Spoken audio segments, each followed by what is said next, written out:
My name's Elliot Carrington, and up until 2 weeks ago, I was the guy who made sure the Evercrest Lodging Group didn't fall apart behind the scenes. I wasn't in the spotlight. That was always Clarissa, my younger sister turned corporate goddess with her sleek PowerPoint decks and designer heels. She shook hands with investors while I was crawling under boilers or renegotiating linen contracts at 3 a.m. But none of that mattered when our father stepped down as acting CEO.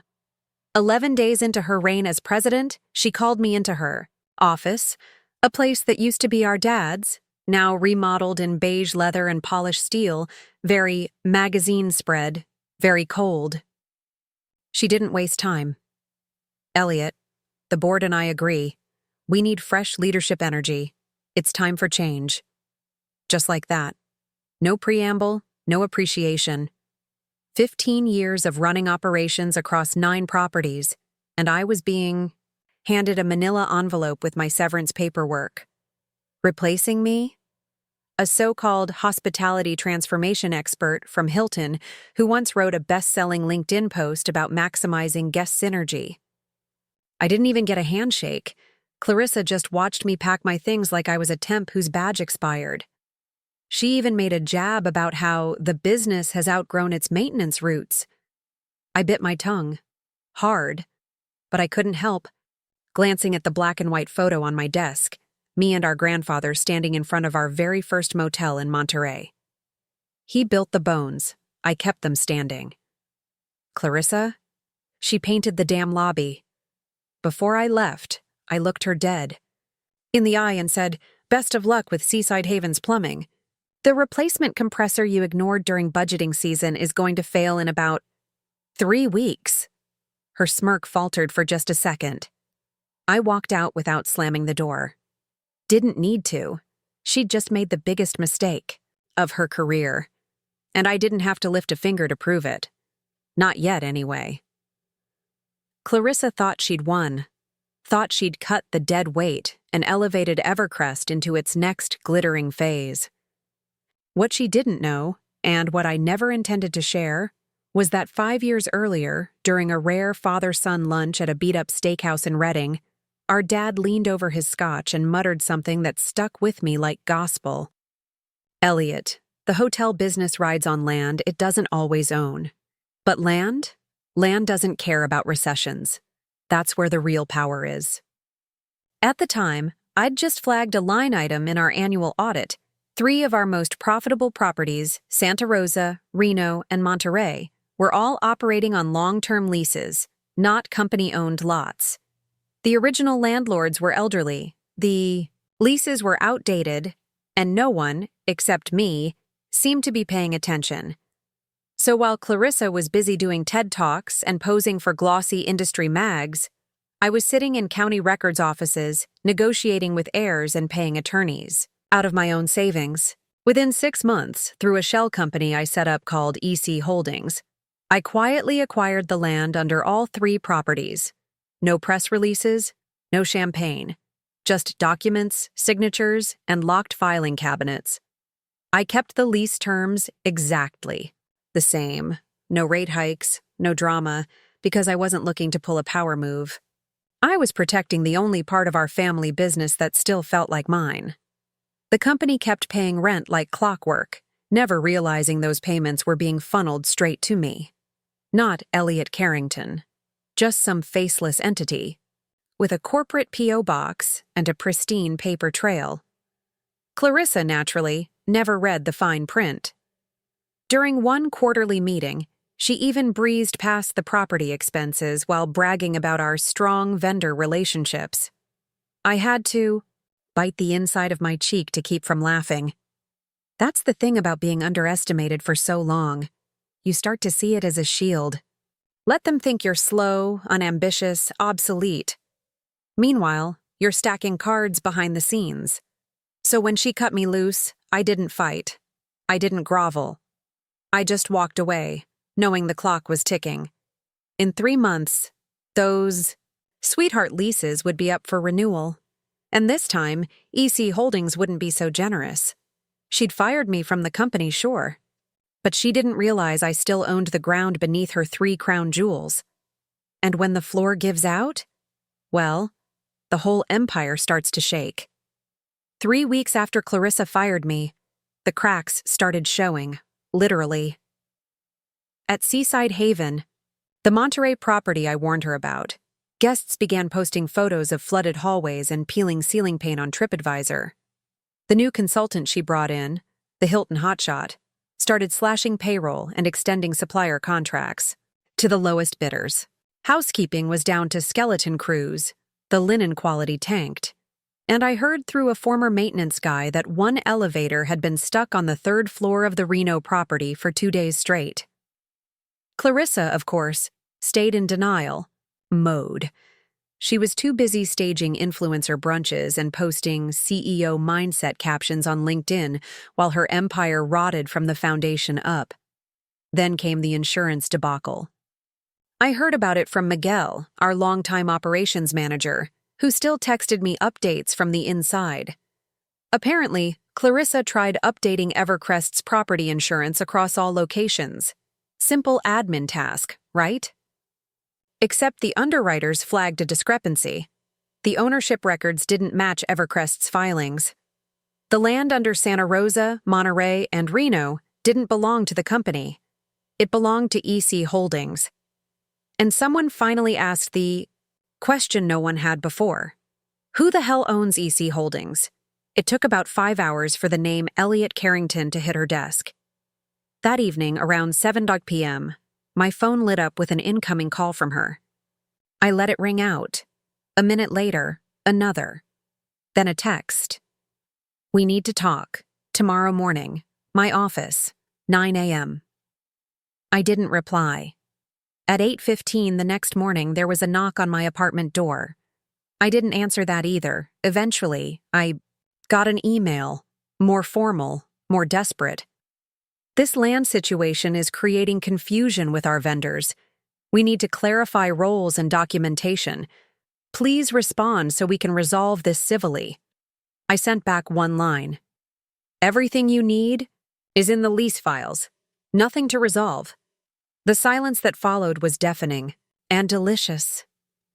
For the first time, Clarissa realized she hadn't just fired a brother. She'd unknowingly burned the bridge she stood on.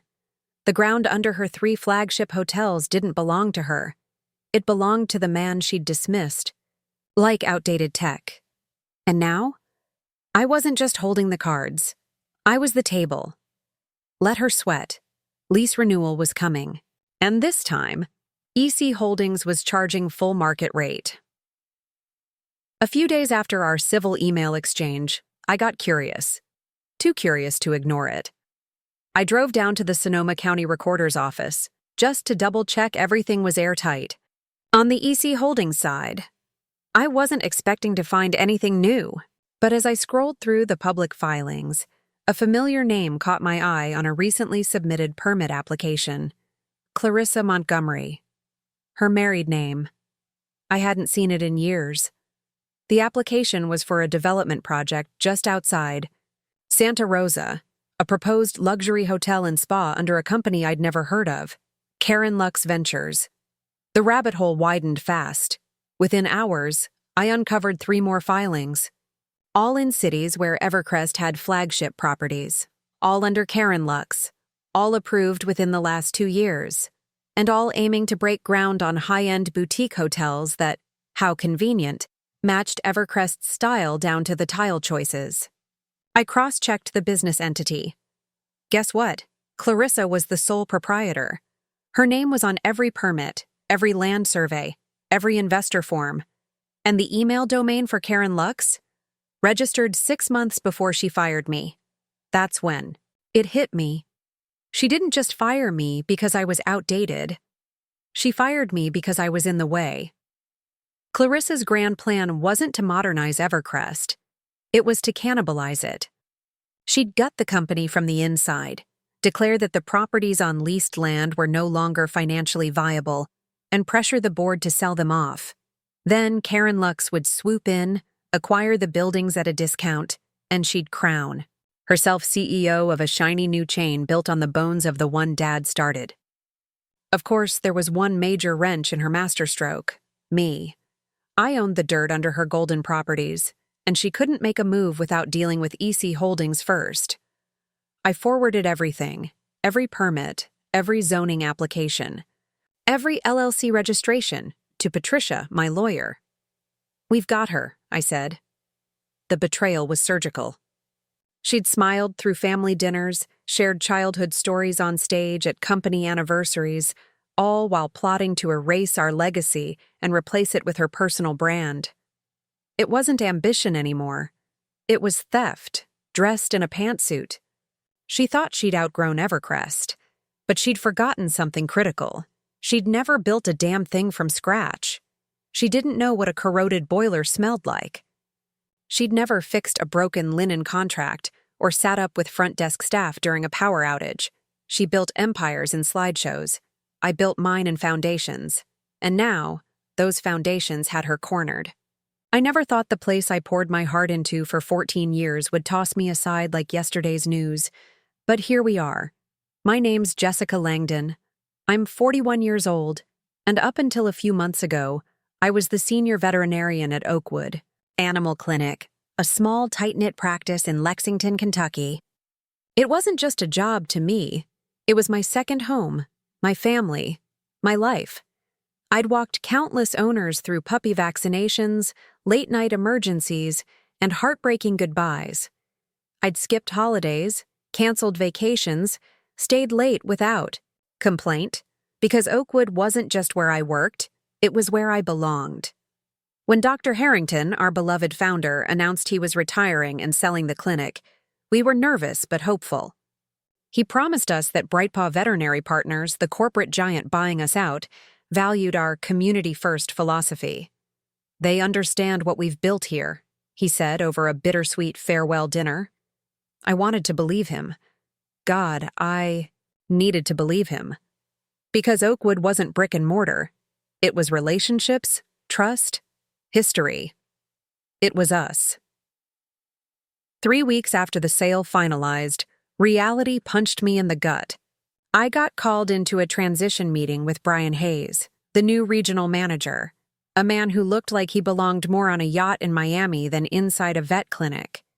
He barely glanced up from his tablet as he explained that, to align with market standards, my salary would be reduced by 40%. I sat there, my ears ringing, trying to process how 14 years of blood, sweat, and weekends meant nothing more than a budget line to them. I thought that was the worst of it. I was wrong. 2 days later, Brian called me back into his glass-walled office. No small talk this time. His voice was clipped, rehearsed, corporate. "Jessica, after reviewing our staffing needs post-acquisition, we've determined that your position has been eliminated due to restructuring. Effective immediately. No warning, no discussion, no chance to defend the years I'd poured into building this place." I remember gripping the arms of the chair so tightly my knuckles turned white. I kept my voice even. I refused to give them. The satisfaction of seeing me break. But inside, something cracked. Not just from the shock of losing my livelihood, but from the betrayal. They weren't just firing me. They were erasing me from the very clinic I helped become what it was. I packed my things that afternoon under the heavy stares of co-workers too scared to speak.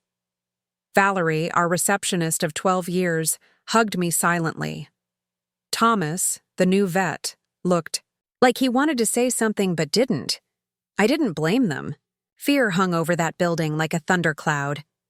Brightpaw wasn't here to preserve anything. They were here to bleed it dry.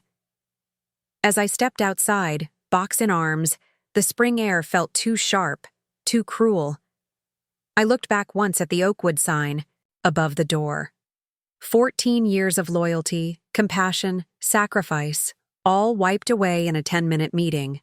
No handshake, no thank you. Just an exit, swift and cold. I wasn't angry yet. That would come later. First, I was simply hollow. But as I drove home, past the familiar streets, past the parks where I had helped organize pet adoptions and free vaccination drives, a new feeling began to settle in. They may have pushed me out, but they had no idea what they had just unleashed. The first few days after walking out of Oakwood felt like free-falling through empty space. I woke up every morning instinctively reaching for my scrubs, only to remember there was no clinic to go to anymore.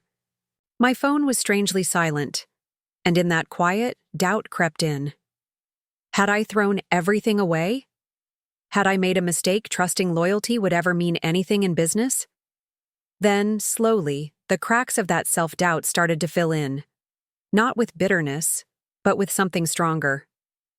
It began with the little things. A text from Mrs. Patterson. "We heard about what happened. Wherever you go, we'll follow." A handwritten card slipped into my mailbox from Valerie. "You built Oakwood. Don't ever forget that." A voicemail from Mr. Donahue, the elderly man whose Labrador I had cared for since it was a squirming ball of fur. "Jessica, you're the only vet we trust with Duke. Please tell us where you end up." Each message was a spark against the darkness. Every single note, every whispered word of support from former coworkers, every client who reached out. They all pieced together a simple, blinding truth I had been too hurt to see. I was Oakwood. Not. The logo slapped across the door. Not the new protocols pushed down from a corporate tower miles away. Not the sterile restructuring plans crafted by men who'd never held a dying pet's paw or cried alongside grieving owners. Me? I was the one who showed up early and stayed late. I was the one who held terrified kittens close to my chest until they purred with safety. I was the one who cried in my car after putting down a beloved family dog, so the family wouldn't see. They could fire me from a payroll system. They could delete my name from an appointment schedule. But they could never erase the relationships. The trust, the heart that I had built, patient by patient, family by family. That realization was like inhaling after being underwater for too long. I didn't need Oakwood's walls to matter. I didn't need Brightpaw's approval to be enough. The real Oakwood, the spirit, the care, the soul, it lived in the people who still believed in me, even when the building no longer did. Sitting. At my kitchen table one rainy afternoon, sifting through a small stack of sympathy cards from clients who had somehow found out I was gone, I made a decision. A decision as clear and sharp as lightning splitting the stormy sky outside. They might have forced me out, but they hadn't broken me. If they could discard everything I had built so casually, then I would build something new. Something they couldn't touch. Something rooted not in corporate greed, but in compassion, trust, and real care. That night, for the first time since the day I was fired, I slept soundly. Because deep in my bones, I knew my story wasn't over. It was just about to begin. I didn't announce anything. No angry social media posts. No dramatic farewell letters. I moved in silence. Not because I was afraid, but because I knew real. Power didn't come from noise. It came from building something too strong for them to tear down. The first step was location. I spent my weekends driving around town, pretending to run errands while actually scouting storefronts. It had to be somewhere close enough for my former clients to reach easily, but far enough that Brightpaw's legal threats would sound hollow. I found it one Sunday afternoon, an old pediatric clinic, tucked just off Riverbank Drive. The building needed work, sure, but the bones were good. Bright windows, plenty of parking, enough space to start small but grow. Next came the money. I sat at my kitchen table late into the night, spreadsheet after spreadsheet glowing on my laptop.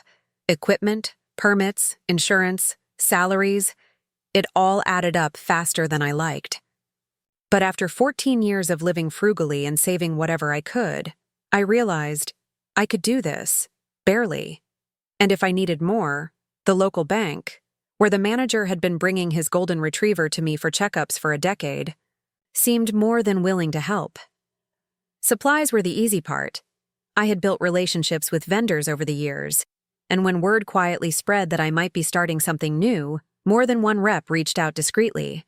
Whatever you need, Jess, we'll make it work. Staff? That was trickier. I didn't want to pull anyone away from Oakwood openly. That wasn't who I was. But life has a way of nudging the right people toward you when you're walking the right path. Maggie, our head tech, cornered me. One afternoon at a coffee shop, eyes shining with stubborn loyalty. If you're doing something, anything, she said, I'm in. I can't work under them anymore. Valerie, our front desk queen, sent me a text 2 days later. If you need a receptionist who actually knows the clients and their pets, I'm ready. Thomas, one of our newer vets, hesitated longer. He had a young family, bills.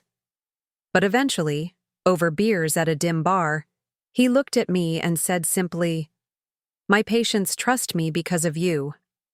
I'm not sticking around to push overpriced wellness plans no one needs. Piece by piece it came together, each signature on a vendor contract, each late-night design session for the clinic layout, each quiet conversation with a former client who just happened to mention they were looking for a new vet. It all fueled the fire inside me. I wasn't building Riverbank Animal Hospital out of spite. I was building it because they had forgotten something essential. Animals, and the people who love them, deserve more than assembly line medicine and profit margins. And no matter how long it took, I was determined to give it to them. Silently. Steadily. Unstoppably.